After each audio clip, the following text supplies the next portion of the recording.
Hello dear friends, you all are very welcome in our channel learn with doctor Pragati. Friends, इस समय हमारी series चल रही है यूजीसी नेट दिसंबर 2019 के सोशियोलॉजी सॉल्व करने की।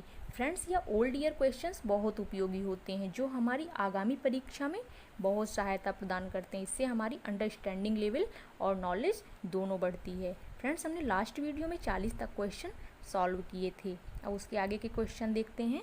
जैसे कि अगला क्वेश्चन है, तार्किकता जो एक कर्ता को दैनिक वास्तविकताओं से ऊपर उठाकर दुनिया को एक अर्थपूर्ण विश्व व्यवस्था समझने के लिए प्रेरित करता है, उसको क्या कहते हैं? तो यहाँ पे ऑप्शन क्या दे रहे हैं? सैद्धांतिक तार्किकता, औपचारिक तार्किकता, यथेष्ट तार्किकता, व्यवहारिक तार्किकता। मतलब तार्किकता जो एक कर्ता को दैनिक वास्तविकताओं से यानी दिन प्रतिदिन की वास्तविकताओं से ऊपर उठा करके दुनिया को एक अर्थपूर्ण विश्व व्यवस्था करता है, तो उसको क्या कहेंगे? सैद्धांतिक तार्किकता।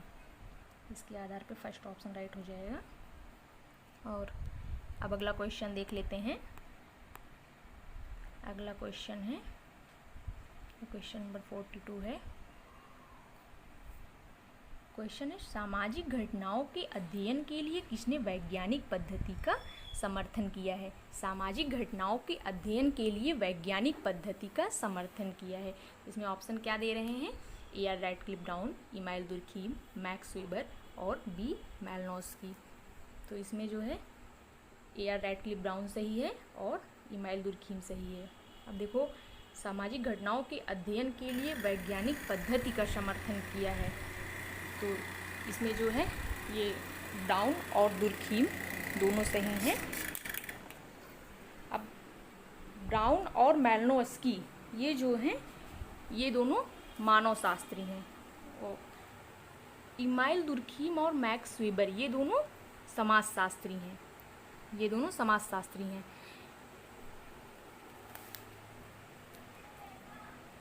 ब्राउन जो है, ब्राउन की विचारधारा दुर्खीम की विचारधारा से मिलती है। इनकी वैज्ञानिक पद्धति की विचारधारा जो दुर्खीम की विचारधारा से मिलती है, इस वजह से यहाँ पर ये सही हो जाएगा। और मैक्स वेबर जी जो हैं ये वैज्ञानिक परिप्रेक्ष्य से तो हैं, लेकिन ये जो है बात करते हैं मूल्यों के आधार पे, इंटरप्रिटेशन की बात करते हैं, मूल्यों के आधार पे व्याख्या की बात करते हैं।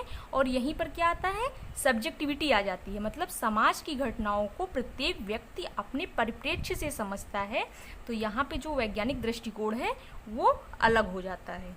इसलिए ब्राउन और दुर्खीम राइट आंसर है। अब फ्रेंड्स, अगला क्वेश्चन देखते हैं।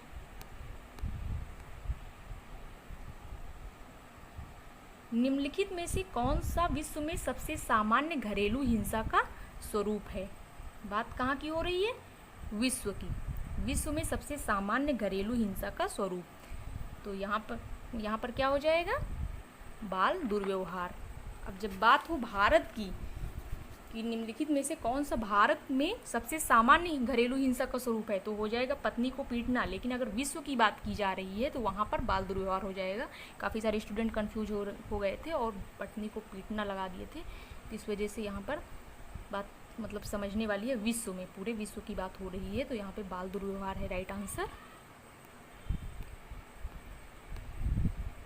अब अगला क्वेश्चन है, मैच करना है। इसमें बुक दिया गया है और राइटर दिए गए हैं। तो ये पहली बुक क्या है? Family kinship and marriage in India. ये किसकी बुक है? पैट्रिसिया ओबेरॉय की। और दूसरी बुक क्या है? Changing kinship, family and gender relations. ये किसकी बुक है? रजनी पालरीवाला की। और तीसरी बुक क्या है? फैमिली एंड किनशिप, ये टी एन मदान जी की बुक है। मैरिंग इन साउथ एशिया, ये है रविंदर कौर और रजनी पालरीवाला की बुक है। तो इसके आधार पे देख लेते हैं। Family kinship and marriage in India, Patricia Oberoi, मतलब 3 का ए। तो यहाँ पर कौन सा ऑप्शन राइट हो जाएगा? चौथा। और अब अगला क्वेश्चन देख लेते हैं। निम्नलिखित में से कौन से सामाजिक अनुसंधान नीति यानी इथिक्स के तत्व हैं? तो यहाँ पर क्या दे रहे हैं? विचारधारा, आत्मनिष्ठता, अनामता, गोपनीयता। सामाजिक अनुसंधान नीति के तत्व हैं, तो सामाजिक अनुसंधान नीति के तत्व हैं, तो यहाँ पे राइट क्या रहेगा? अनामता और गोपनीयता। इसके आधार पे सी और डी ऑप्शन राइट है, मतलब तीसरा। फ्रेंड्स अगला क्वेश्चन देख लेते हैं।